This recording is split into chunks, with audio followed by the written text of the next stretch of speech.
오늘은 계시록 강해 66번째 시간으로서 드디어 우리는 성경의 가장 마지막 부분인 새 예루살렘에 왔습니다. 할렐루야. 21장 1절로 8절을 읽을 때 드디어 새 예루살렘이 나타났습니다. 여기 21장을 우리가 읽었지만 21장과 22장은 하나입니다. 사실은 이 두 장을 나눌 필요가 없이 21, 22 모두 다 한 주제, 무엇이라고요? 새 예루살렘에 관한 말씀입니다. 여러분, 질문을 하겠습니다. 성경 끝에는 무엇이 있습니까? 이렇게 묻는다면 여러분들은 확실하게 새 예루살렘이 있습니다. 이렇게 대답해야 됩니다. 할렐루야. 21장, 22장에 대해서 하나님께서는 계속 새 예루살렘에 대하여 말씀하셨습니다. 이것은 몇 줄이 아닙니다. 21장, 22장 전부 다입니다. 그리고 모든 성경의 가장 마지막 부분, 가장 끝에 있는 것이 새 예루살렘입니다. 그러므로 여러분들은 벌써 눈치를 채야 됩니다. 야, 가장 끝에 있는 새 예루살렘은 대단히 중요한 것이구나. 이것을 알아야 됩니다. 그러므로 새 예루살렘은 뭐라고 말할 수 있습니까? 성경의 결론이라고 말할 수 있습니다. 할렐루야. 그래서 이 제목을 뭐라고 했어요? 성경의 결론. 우리는 마침내 결론에 왔어요. 이 성경의 결론은 왜 중요하냐? 우리 결론이기 때문에 그래요. 할렐루야. 이것이 우리와 상관없습니까? 아닙니다. 이것이 우리와 상관없다면 우린 지옥으로 밖에 갈 수 없어요. 그러므로 이 새 예루살렘이 중요하다는 거예요. 다시 말합니다. 새 예루살렘은 성경의 결론입니다. 하나님의 경륜의 최종 완성이요, 영원한 천국, 바로 우리 집입니다. 할렐루야. 여러분 각자 지금 살고 있죠. 자기 집에서 살고 있죠. 그러나 우리는 하나님의 한 자녀로서, 여러분도 하나님을 아버지라고 부르고 나도 하나님을 아버지라고 부릅니다. 그러면 여러분, 우리 사이를 알아야 됩니다. 우리는 서로 형제요 자매입니다. 육신적으로 날 때는 각각 아버지 어머니가 달랐어요. 그러나 우리는 사실 알고 보니까 영 안에서 한 아버지에게서 났더라. 할렐루야. 하나님을 아버지라고 똑같이 부르고 있습니다. 아버지 집으로 똑같이 가야 됩니다. 한 아버지를 모시고 영원히를 같이 살아야 됩니다. 이것은 절대로 변할 수 없는 사실입니다.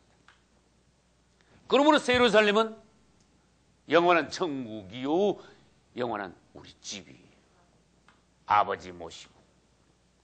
그 아버지는 또 우리 이 머리로 설명을 다 할 수 없을 지경이에요. 하나님 아버지는 또한 예수 그리스도, 우리의 영원하신 새 신랑이 되는 거예요. 할렐루야.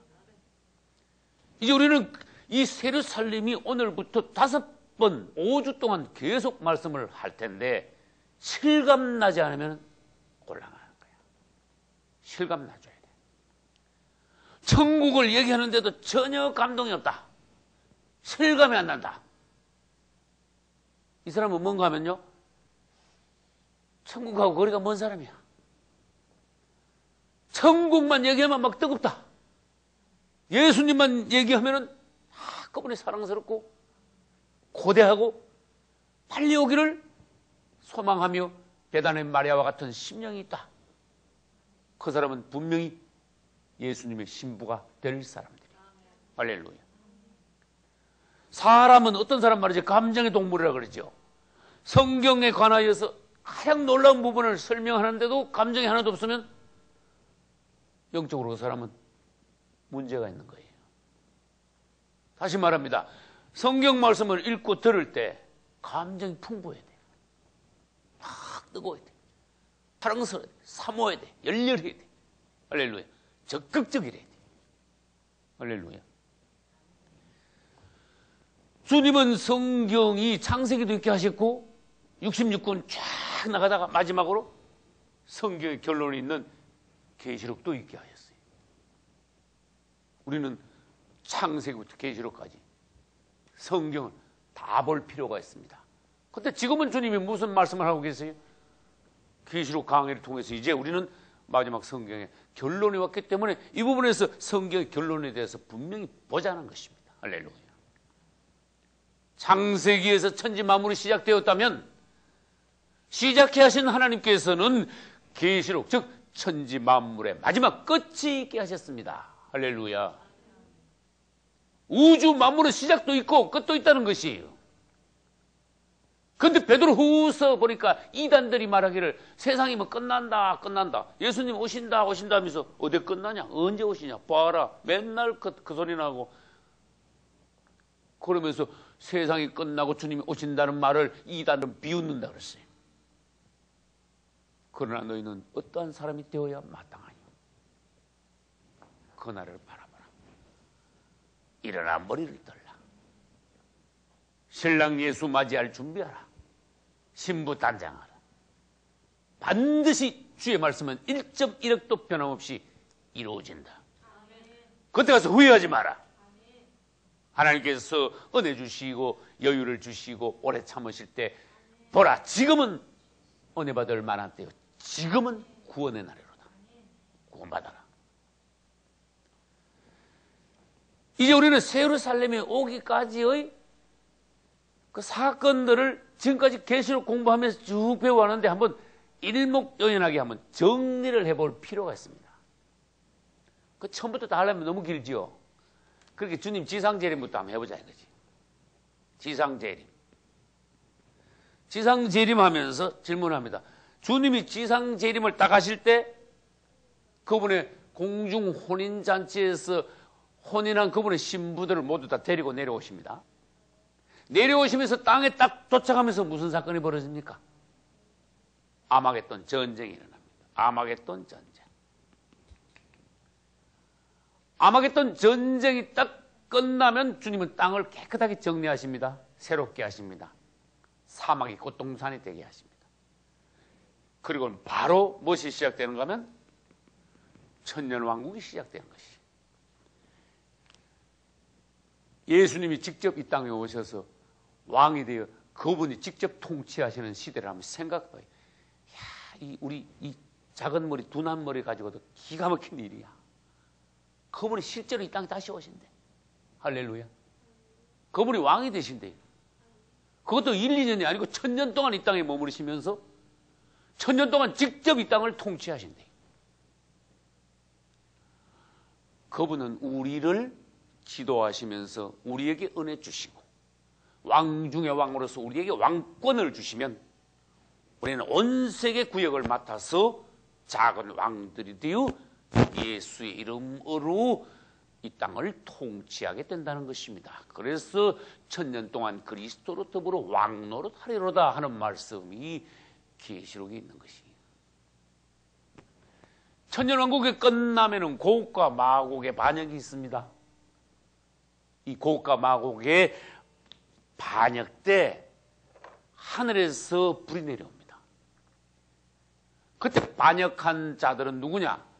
성 바깥에서 육신의 생활한 사람들의 자손들이 너무너무 많이 퍼져 말하자면 1000억도 될 수 있는 그처럼 많은 이 땅에 퍼진 사람들 가운데 무지개에 있던 사단이 다시 올라와 사람들 가운데 미혹의 영으로 역사하면 모래알같이 많은 사람들이 주님을 배반하더라. 그것이 고국과 마곡의 반역이요 고국과 마곡의 전쟁이더라. 이때 하늘에서 뭐가 내려온다고요? 불이 내려와 반역한 사람들 그 자리에서 다 살라버려 죽여버립니다. 그런데 그때 놀라운 것이 있어요. 반역한 사람들만 불살라버리는 것이 아니라 지금 우리 눈으로 볼 수 있는 이 하늘과 땅, 이것을 다른 말로 뭐라 하는가 하면 처음 하늘과 처음 땅, 또 다른 용어를 쓴다면 옛 하늘과 옛 땅이라고 말할 수 있어요. 사람뿐만 아니라 동시에 처음 하늘과 처음 땅도 불살라버립니다. 옛 창조가 끝나는 순간입니다. 그럼 완전히 공허하게 되겠죠. 그때 공중에 크고 흰 보호자가 설치가 되고 그 위에 심판주 예수님께서 앉으셔서 아담 이후의 모든 인류들을 그분 앞에 불러 모아 오른편과 왼편, 즉 양과 염소로 그분이 심판하심으로써 새 예루살렘과 불모, 즉 지옥으로 사람들이 나누어지게 되더라. 할렐루야. 이제 곡감하고 전쟁 다음에 뭐가 있어요? 백보자 심판이 있고, 곡감하고 전쟁 때 뭐가 있어요? 사람들도 불사르지만 처음 하늘과 처음 땅도 불사라지더라. 그러면 봐요. 백보자 심판 때 사람들을 나누고 난 뒤에 그것이 20장인데 21장이 딱 들어오니까 오늘 우리가 읽었습니다. 또 내가 보니 새하늘과 새 땅이 있더라. 처음 하늘과 처음 땅은 없어졌고 바다도 다시 있지 않더라. 20장 끝에 백보자 심판이 있고 21장에 들어서자마자 새하늘과 새 땅이라는 단어가 나옵니다. 그러니까 처음 하늘과 처음 땅을 없애고 백보자 심판이 있고 난 뒤에 주님은 새하늘과 새 땅을 창조하신다는 거예요. 그럼 여러분 개념을 분명히 됩니다. 처음 하늘과 처음 땅이 없어지고 새하늘과 새 땅을 창조하면 그것이 말하자면 전체가 천국이 되는 거예요. 인간 역사는 완전히 끝났고 하나님이 정리하실 걸 모조리 정리하고 최후의 심판까지 해서 다 정리가 되었으므로 그분은 새 창조를 시작하십니다. 그러니까 새자가 나오는 거예요. 새 하늘, 새 땅, 새 예루살렘. 할렐루야. 보라, 내가 만물을 새롭게 하노라. 우리 오늘 읽었어요. 여러분 개념을 다시 하십시오. 새하늘과 새 땅은 천국입니다. 내가 그림을 한번 그려볼까요? 나 그림을 잘 못 그리는데 새하늘과 새 땅이 이렇게 있어. 새하늘, 새 땅. 하늘이고 땅이죠. 근데 사도 요한이 이렇게 봤는데 영안에서 보니까 처음 하늘과 처음 땅은 싹 없어지더니 새하늘과 새 땅이 나타나는데 먼 데서 뭐 놀라운 것이 나타나기 시작하는데 위에서 밑으로 싹 내려와요. 얼마나 놀랍고 아름다운지 요한은 표현을 못하겠어. 뭐 하나 내려오는데 쫙 내려옵니다. 내려옵니다. 그것이 새 예루살렘 성이야. 할렐루야. 이 땅으로 딱 내려왔어. 이 정육면체. 지금 이 전체가 새 하늘과 새 땅입니다. 새 하늘과 새 땅이 창조되었는데 하늘에서 뭐가 내려왔습니까? 새 예루살렘 성이 내려왔습니다. 이 전체가 천국인데 천국에서 이 새 예루살렘 성은 새로 창조된 천국의 새 하늘과 새 땅의 지성소라는 것이 할렐루야. 가장 핵심, 가장 중심. 왜? 여기에 하나님이 계시니까 여기에 구원받은 성도들이 새 예루살렘 성 안에 있으니까. 그리고 천년왕국에서 성 바깥에 있다가 반역하지 않고 천국으로 들어간 사람들은 이 새 예루살렘 성 주위 새 땅 전체에서 만국을 이루며 살더라. 새 예루살렘 성 안과 성 밖 만국이 모두 다 합하여 천국이 되더라. 할렐루야. 개념을 분명히 하시니. 그러면 우리 기독교인들이 좀 바꿔야 될 게 뭡니까? 예수 잘 믿어. 예수 믿으면 천국 가. 너무 단순하지요. 천국 가. 천국 하니까 분명히 그건 하늘이야. 근데 성경은 그렇게 말하지 않고 있어요. 이 지금 현재의 하늘과 땅은 없어진다. 새 하늘과 새 땅이 창조된다. 그런데 그 하늘에서 내려오는 거룩한 성이 있다. 그 성은 하늘로 올라간 성이 아니라 하늘에서 땅으로 내려온 성이다. 하나님께로부터 하늘에서 내려오니 그것이 새 예루살렘 성인데 성이 딱 땅으로 내려와가지고 그 안에 보니까 하나님이 계시고 하나님의 보좌가 그 제일 위에 있고 그 다음에 이제 세르살렘 성에 대해서 앞으로 계속 말하겠죠. 구원받은 백성들이 거기 있으며 천년왕국 때 성 바깥에 있던 이들이 세르살렘 성 바깥에서 만국을 이루며 살다가 1년에 몇 번씩 12문이 있는 세르살렘 성 문 안으로 들어가 하나님을 경배하더라. 영원한 천국. 다시 말합니다. 천국은 이제 하늘 꼭대기 있는 게 아니고 하늘에서 땅으로 내려오는 것이 천국이더라. 사실은 이 전체가 천국이지만 세르살렘 성은 하나님께로부터 하늘에서 내려오더라. 할렐루야. 여러분 뭐 내려오든 올라가든 천국에만 가면 되잖아. 사실 그렇죠? 뭐 그런 부분에서 너무 예민하실 필요는 없습니다. 그러면 이 먼저 세르살렘 성, 장차 다시 창조될 천국, 우주 전체의 새로운 우주, 새로운 하늘과 새로운 땅의 전체적인 것을 먼저 보고 그 다음에 세르살렘 성은 무엇인가 차례대로 우리는 보아야 되는 거예요. 여러분 새하늘과 새 땅은 뭐고 세르살렘 성은 뭡니까? 그러면 이제 약간 윤곽이 잡혀져야 돼요. 다시 말합니다. 이 하늘과 이 땅, 처음 하늘과 처음 땅은 완전히 없어졌는데 그 개념을 먼저 가지셔야 돼요. 주님이 새하늘과 새 땅을 창조하실 때는 그것은 이미 천국이 도래한 것이다.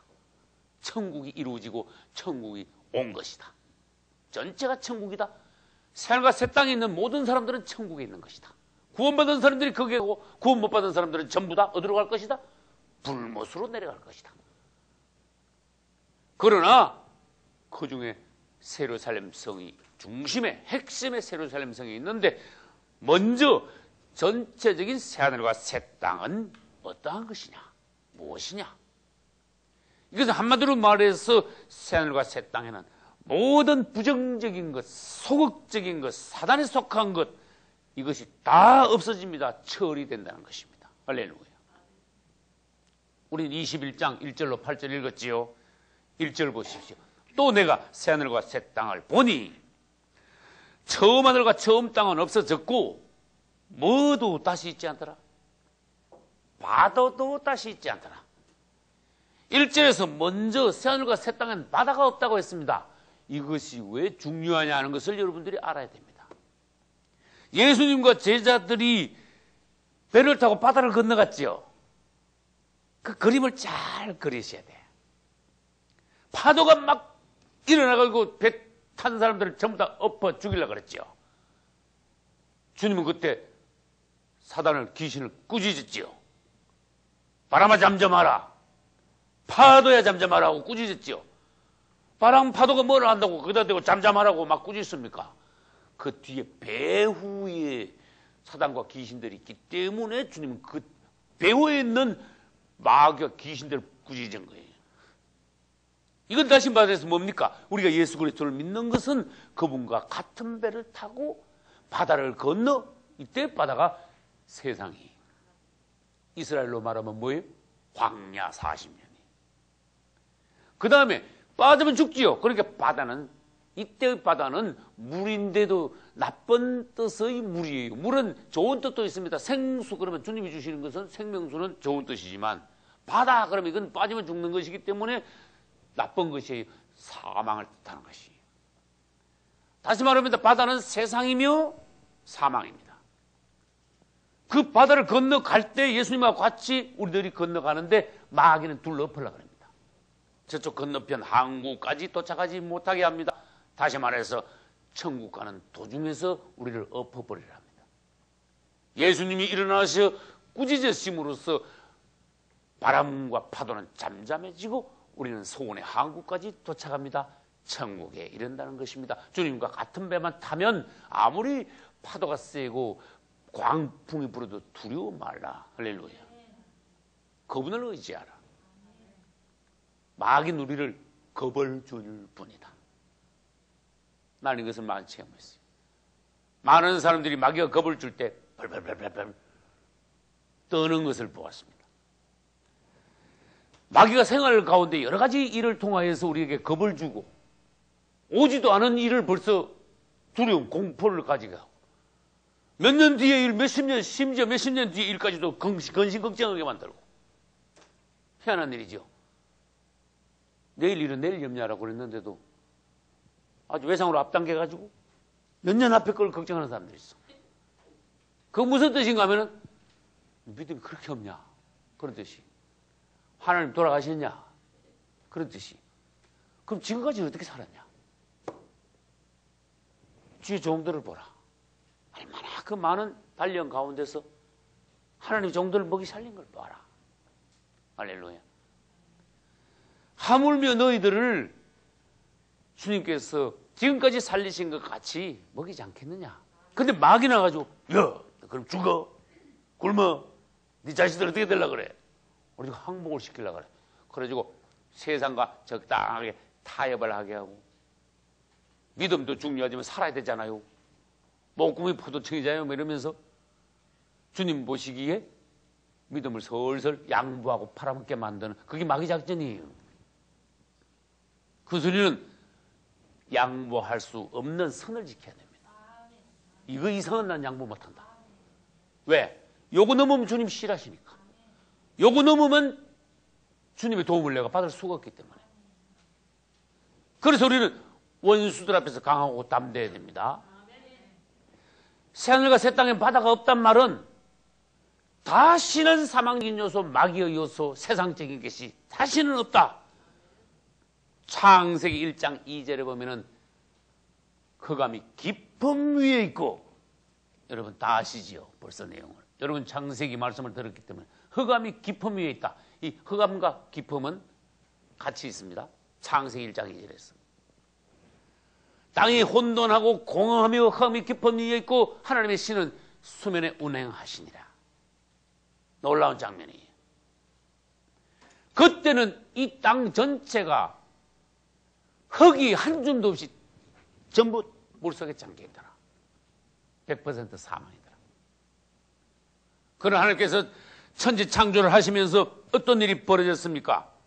창세기 1장 9절로 10절에서 물을 한쪽으로 몰아버리고 물을 공중으로 지구 주위로 돌려버리고 땅속으로 집어넣고 사망의 물을 주님이 처리하니까 물이 많다가 물이 쭉 빠지면 장마철 때 잠겼던 물이 쭉 빠지면 땅이 드러나죠. 그렇듯이 땅이 쑥 올라온 거야. 그것이 바로 생명의 시작이에요. 처음에는 100% 물이었다가 중간에는 뭐예요?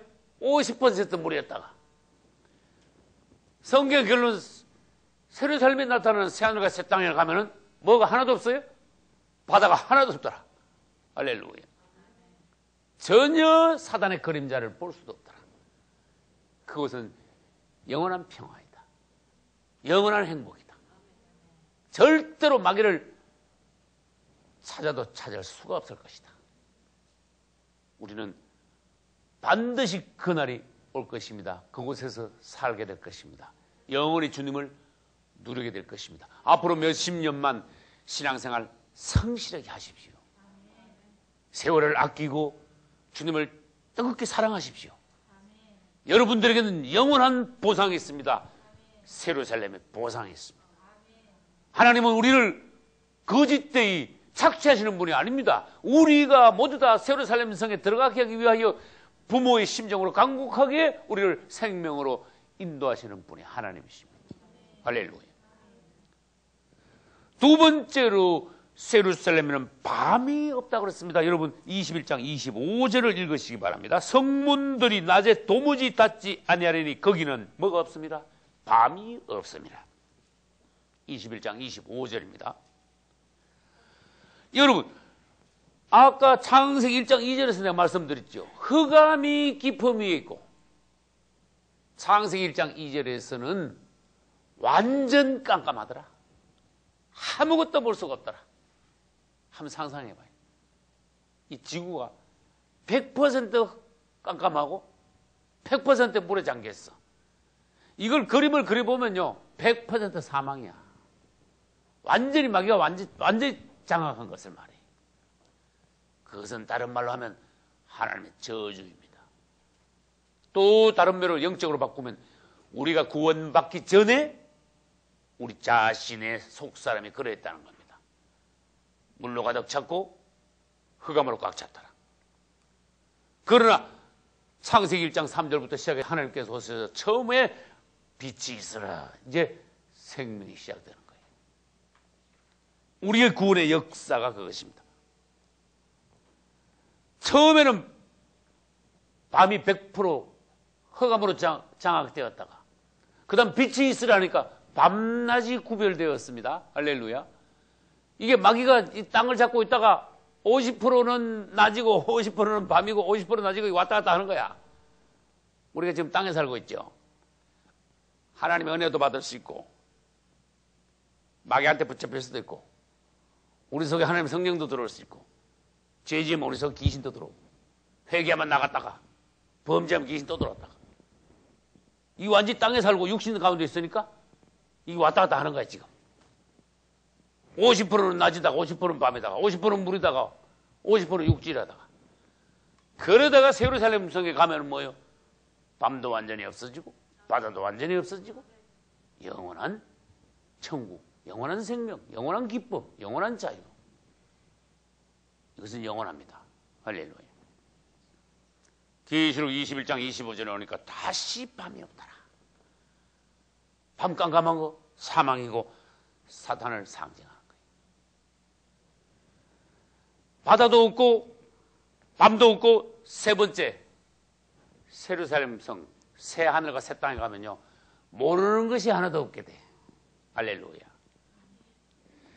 여러분 고린도전서 13장은 사랑장인데도 13장 12절 끝부분에 가면 희한한 말씀 해놓으셨어요. 그때는 그러면서 이제 시작하시죠. 제가 한번 읽어볼게요. 13장 12절 우리가 지금 이제는 거울로 보는 것 같이 힘이 하나 옛날 거울은 힘이었습니다. 그때는 새하늘과 새 땅까지 가면 천국 가면 얼굴과 얼굴을 대하는 것 같이 모든 것이 밝아진다. 흔해진다. 지금은 희미해. 천국도 희미하고 진리도 희미하고 모든 것이 몽롱하면서도 희미하고 다 깨달을 수 없지만은 어느 날인가 주님은 우리의 눈을 열어 그때는 얼굴과 얼굴을 바로 앞에서 마주보듯이 모든 것이 분명해질 것이다. 또 지금은 내가 부분적으로 알고 있지만은 그때 가서는 주님이 나를 아신 것과 똑같이 나도 온전히 알리라. 할렐루야. 다 알게 되는 거예요. 주님의 지혜가 우리의 지혜가 되는 거예요. 천일왕국 때 그분은 왕 중의 왕이시고 우리는 작은 왕입니다. 그분의 지혜와 그분의 능력과 그분의 권세가 우리 것이 됩니다. 우리와 주님께서 똑같은 성분이 되기 때문에 주님이 오실 때 우리를 끌어올릴 수 있는 것입니다. 할렐루야. 그러면 지금 우리가 가고 있는 것은 뭐예요? 자꾸 세상적인 요소를 버리고 주님의 요소로 자꾸 변화되어 가는 과정이 신앙생활이라는 거예요. 할렐루야. 처음에 우리는 예수 믿기 전에는요 아무것도 몰랐어요. 이건 영적으로 무지몽매했다는 겁니다. 아무리 세상적으로 박사라도 예수 알기 전에는 구원받기 전에는 영적인 것은 완전히 모른다는 거예요. 신뢰를 들어서 요한복음 앞부분에 니고데모가 밤에 예수님을 찾아왔습니다. 그는 이스라엘 중에서 대단히 지식이 높은 사람입니다.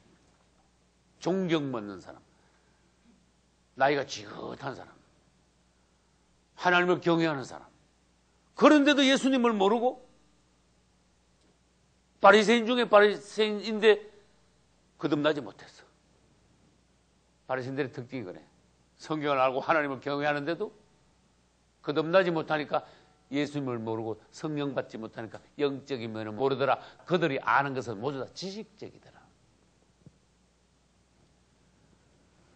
예수님은 밤에 찾아온 니고데모에게 거듭남에 관하여서 먼저 말씀하셨습니다. 왜? 그에게 가장 시급한 것, 가장 필요한 것은 다른 거 아무것도 필요 없다. 너 지금 거듭나야 된다. 할렐루야. 주님이 우리에게 하시는 말씀이 다 필요 없다. 너 먼저 거듭나라. 너 지금까지 모든 일을 해왔고 앞으로도 네가 열심히 무엇을 한다마는 너에게 지금 가장 시급한 건 네가 거듭나는 것이야. 네가 지금 거듭나지 못한다면 앞으로 무슨 일을 아무리 열심히 해도 너의 모든 생활은 헛것이 되는 거야. 왜? 거듭나지 못하면 하늘나라 볼 수도 없고 들어갈 수도 없으니까. 아무리 열심히 해도 네 인생은 실패하는 거야. 그러나 어떻게 하면 거듭납니까?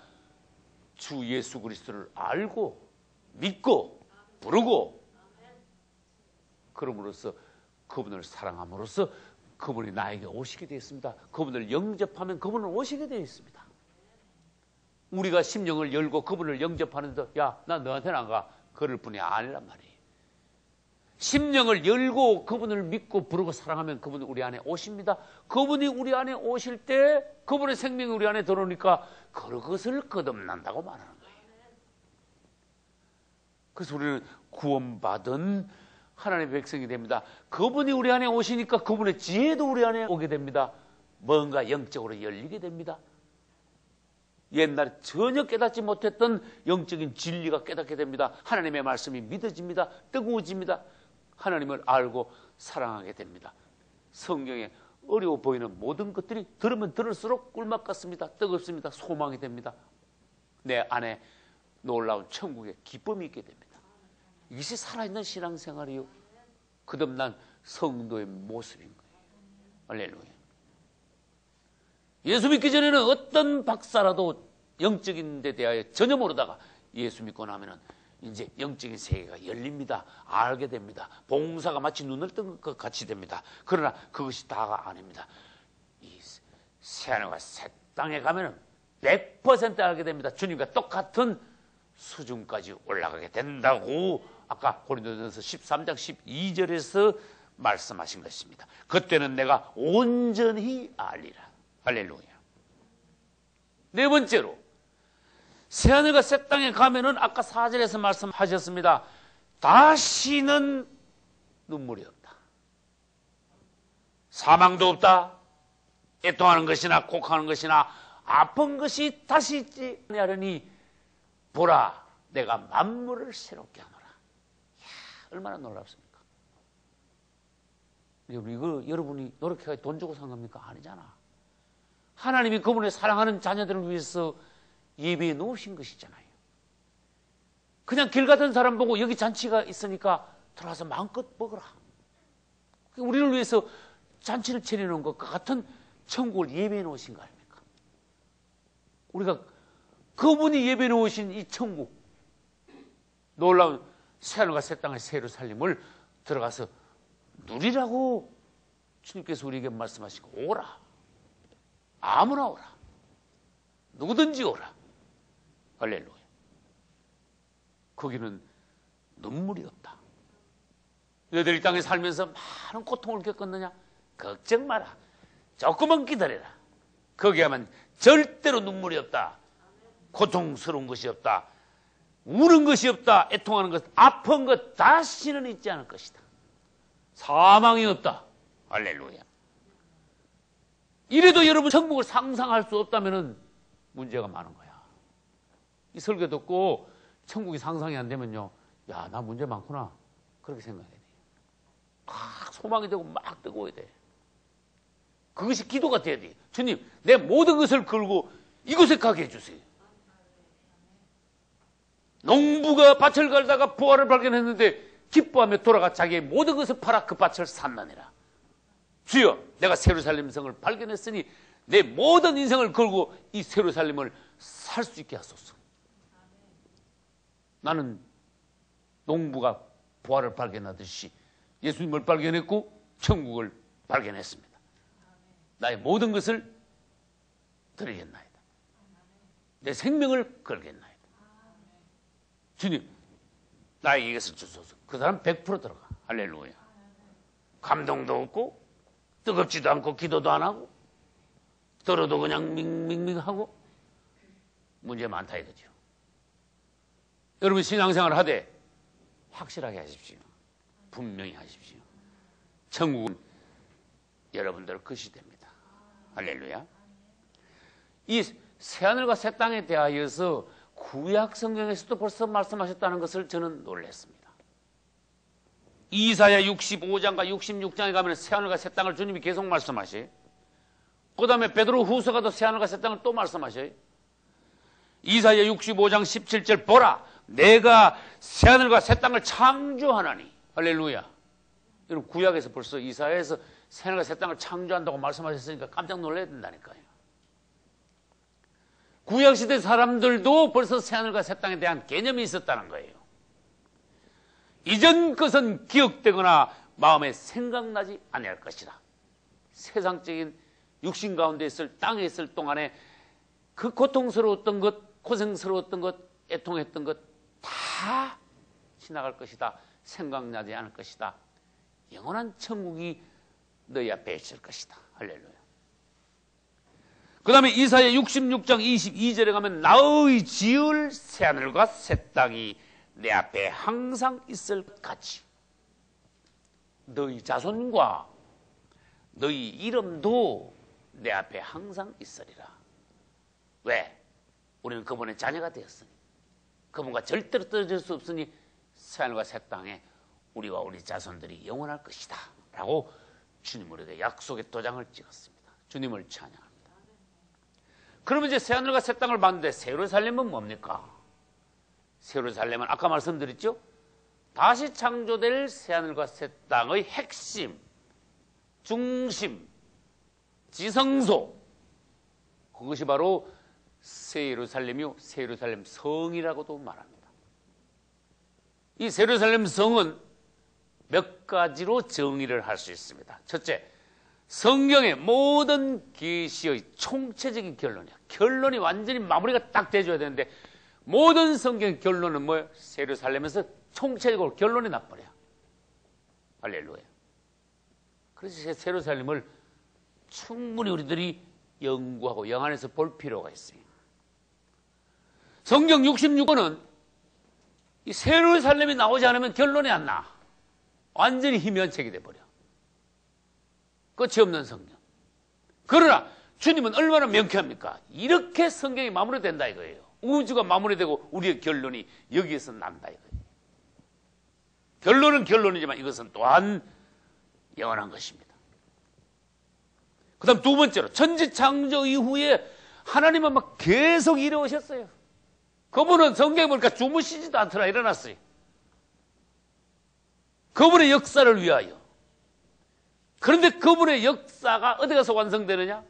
여기와 새 예루살렘에서 완성이 되는. 그러니까 새 예루살렘은 하나님의 모든 창조 이후 역사의 완성품입니다. 새 예루살렘 최후의 걸작품입니다. 할렐루야. 하나님의 걸작품이니까 이건 정말로 놀라운 거예요. 하나님께서는 무엇을 위해서 일해 오셨습니까? 무엇을 위해 역사해 오셨습니까? 물으면 딱 새 예루살렘입니다. 이렇게 말할 수가 있어야 돼요. 세 번째로 하나님의 목적과 갈망은 언제 성취됩니까? 새 예루살렘이 나타날 때 그분은 마치 그분의 갈망이 성취됩니다. 그분은 기뻐하시고 만족하시고 안식하실 수가 있습니다. 할렐루야. 새 예루살렘이 나타나기 전에는 그분에게는 참 기쁨이 없어요. 참 만족이 없어요. 왜? 다른 말로 해볼게요. 이건 물질이 아니고 구원받은 성도들 단체적인 그분의 신부가 준비되었기 때문에 그래요. 신랑이 가장 자기가 사랑하는 신부를 맞이했을 때 신랑의 기쁨을 알아야 됩니다. 아가세 보면 그분이 우리를 얼마나 사랑하시는지 우리를 보고 어쩔 줄 모른다 그랬어. 얼마나 사랑스러운지. 남편들이요 아내를 보기를 그리스도께서 그 신부 사랑스러운 신부를 보듯하라. 얼마나 사랑스러운 아내를 하나님이 너에게 선물로 주셨느냐. 아내를 귀히 여기라. 사랑하라. 그리스도의 중심으로 아내를 사랑함으로 교회와 그리스도의 연합이 너의 가정에서 부부 사이에서 먼저 땅에서 이루어지게 하라. 할렐루야. 그러면 성경 한번 봅시다. 새 예루살렘이 물건으로 알면 어떤 성으로 알면 집으로 알면 요즘 뭐 벽돌로 뭐 돌로 뭐 쌓듯이 그걸로 알면 여러분 착각이. 21장 2절에 보니까 또 내가 보면 거룩한 성 새 예루살렘이 어디로 내려옵니까? 하늘에서 내려오니. 그 예비한 것이 신부가 남편을 위하여 단장한 것 같더라. 이것도 상상력을 동원하지 않으면 실감이 안 나는 거예요. 결혼식 때 여자는 일생 중에 제일 아름답습니다. 아주 단장을 잘했어. 신랑이 보니까 얼마나 사랑스러운지 몰라. 어쩔 줄 몰라 신랑이. 이 새 예루살렘이 바로 뭡니까? 신부 단장한 신부의 모습이더라. 성도들의 연합체예요. 그리스도의 신부예요. 신부라고 그랬잖아. 그 다음 제가요, 한 번 더 이 부분에 대해서 보여드리겠습니다. 21장 9절. 7 대접을 가지고 마지막 7 재앙을 담은 7 천사 중 하나가 와서, 간단하게 말해서 사도 요한에게 천사가 하나 와서 내게 말하여 가로되 이리 오라. 내가 신부를 보여주겠다. 신부 곧 누구요? 어린 양의 아내를 내게 보리라. 어린 양의 아내가 있다. 그리고는 10절에 가서 성령으로 나를 데리고 크고 높은 산으로 올라갔는데 하나님께로부터 하늘에서 쫙 내려오는 거룩한 성이 있는데 그 성 이름이 뭐예요? 새 예루살렘 성이더라. 여러분, 새 예루살렘 성에 대한 개념을 점점 분명히 하셔야 됩니다. 할렐루야. 이 성은 영원 전부터 우리 하나님께서 계획하신 그분의 배필이 완성되는 순간으로서 그분이 이 성이 완성되었을 때 얼마나 기뻐하시는지, 얼마나 만족하시는지, 얼마나 사랑스러워 하시는지 그분의 기쁨을 생각하셔야 돼요. 할렐루야. 창세기 1장 31절에 보면은 주님이 6일 동안 이 땅을 창조하시고 난 이후에 마지막 6일 끝부분에 가서 하나님이 그 지으신 모든 것을 보시니 보시기에 그냥 좋았더라가 아니고 이번에는 심히 좋았더라. 할렐루야. 그분이 지으신 것을 보니 심히 좋았더라. 이 심히 좋았더라 창세기 1장에 있는 것을 가지고 성경 제일 끝에 계시록 21장으로 가져오셔야 돼. 새 예루살렘이 나타난 것을 보니 심히 좋았더라.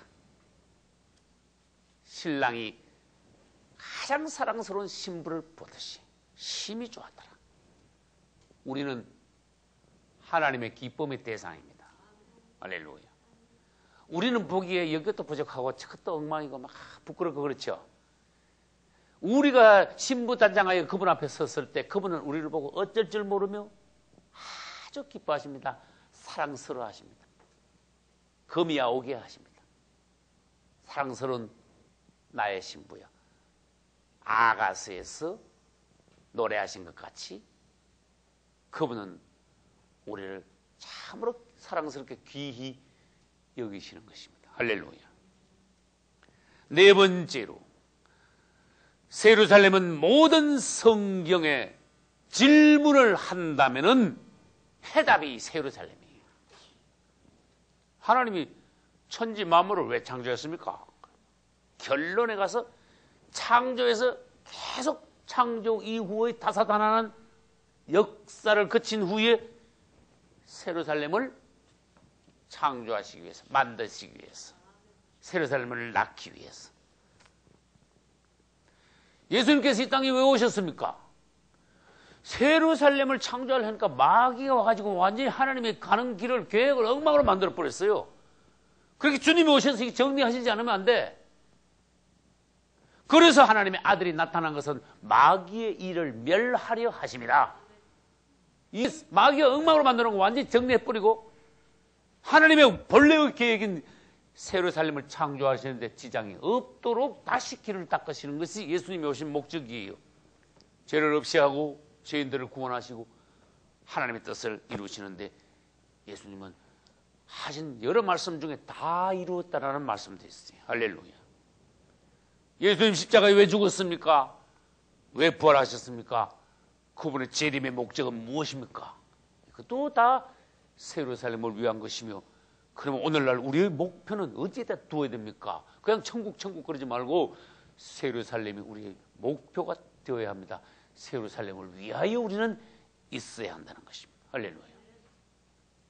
다섯 번째로 새 예루살렘은 계속 제가 강조하건대 물질이 아니라는 겁니다. 우리 사람들의 개념은 어떤 사람이 천국 가니까 막 길도 전부 금이고, 맞아요. 막 집도 내 집 보니까 막 큰 막 보석으로 지었고, 어떤 사람 집은 막 큰데 또 어떤 사람 집은 조그맣더라. 그런데 말하는데 그 사람 머리 개념이 완전히 땅에 있는 것을 그대로 가져간 거예요, 지금. 그래서 틀린 거예요. 예루살렘은 그렇게 보석같이 금같이 진주같이 보여서 그렇지 실제로 땅에 있는 금이나 진주나 보석을 똑같은 것으로 건축된 성이 아니라는 겁니다. 다시 말합니다. 예루살렘은 물질적인 장소가 아니고 하나님과 사람이 유기적으로 연합된 생명의 연합체라는 거예요. 유기체라는 거예요. 아주 비밀스러워요. 그래서 제가 예루살렘 성을 설교를 할 때 그 부분은 설명이 다 안 되기 때문에 저로서도 하나님 앞에 부족함을 깨달아요. 이건 설명이 안 되는구나.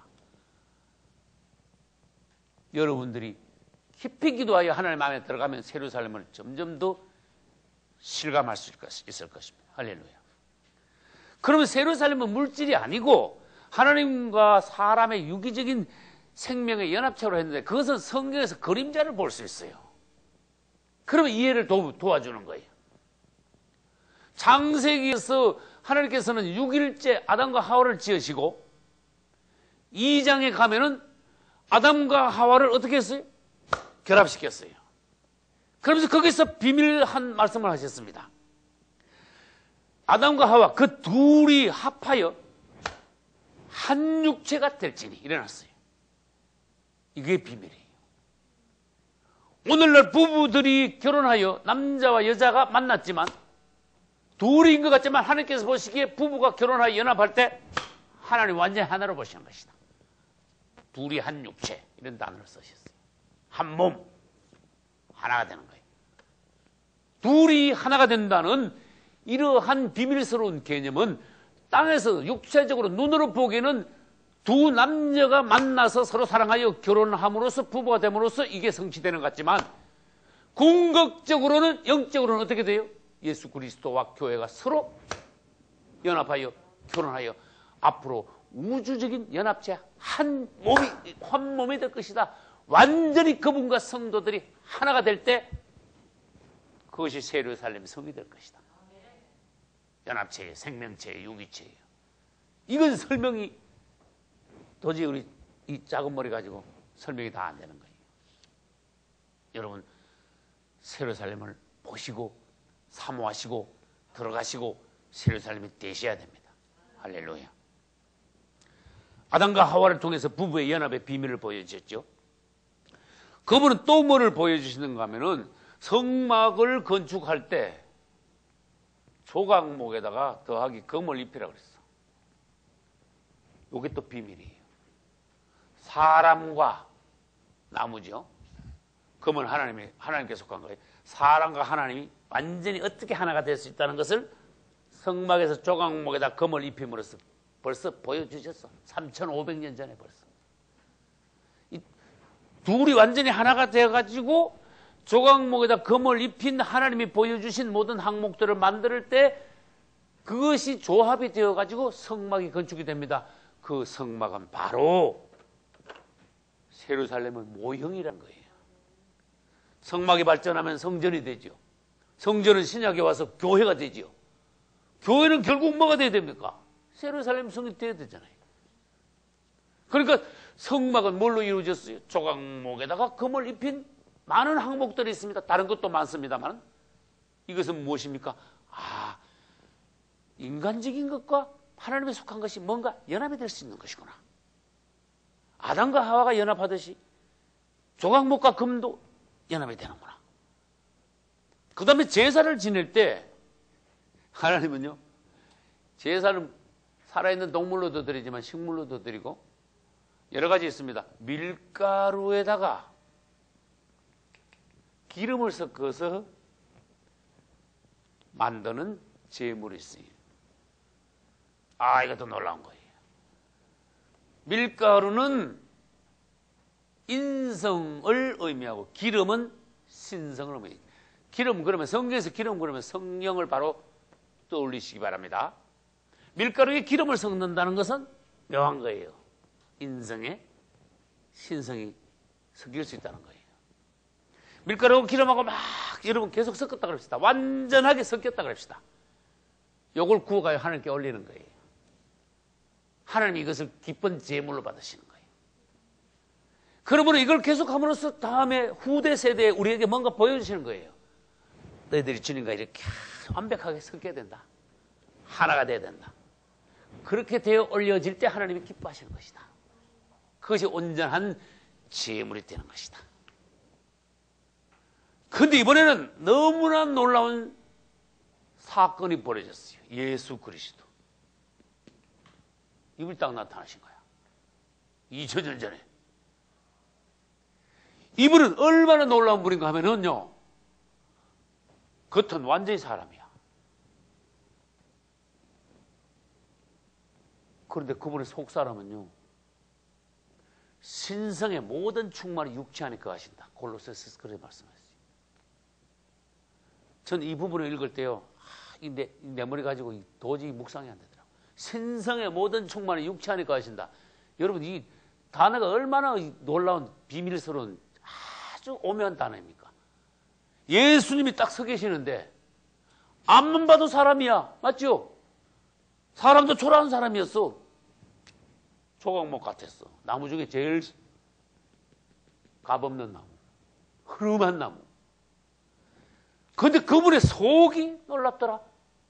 성막의 겉보기에는 흐름한 것지만 성막을 전부 다 벗기고 안으로 들어가니까 성소와 지성소 안에는 전부 금이더라. 깜짝 놀라겠더라.